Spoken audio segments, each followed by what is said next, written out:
So, ang talents din natin yung presensya ng bawat club. Yung Palawan Freedom Riders Club. So, saan po kayo? Palawan Freedom Riders Club? And then yung HRCC, Scorpion Riders Community Club. So, where are you? And then, of course, yung host ng ating charity, PSO, Palawan Straight Out. And then, yung WRC, ito main chapter, Palawan chapter. So, Wagas Riders Club, Palawan chapter.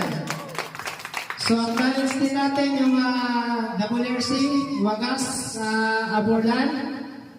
So, thank you sa pagsama. And then, of course, Philippine Suzuki Riders Club, PSRC. So, next, SPRC. So, ito mga bagong kasamahan po natin ito sa riding community. So, salamat sa inyong pangingay sa atin. So, sa pangunang ng presensya ng kanilang president, ang Stephen King Riders Club. Palakpakan po natin.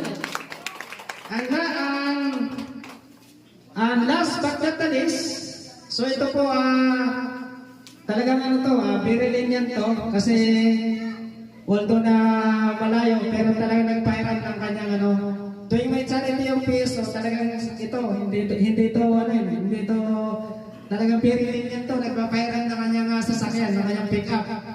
So, sa pamana po yan ng kanilang founder president, si Ma'am Miriam Ballesteros. So, ang Tansan Pro Riders Club. So, tapos ang charity, Tansan tayo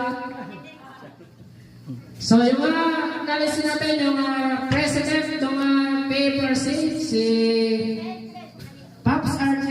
Solid Dorado. Ang president ng Scorpion Riders Community Club, si Viper, si Sam Castillo.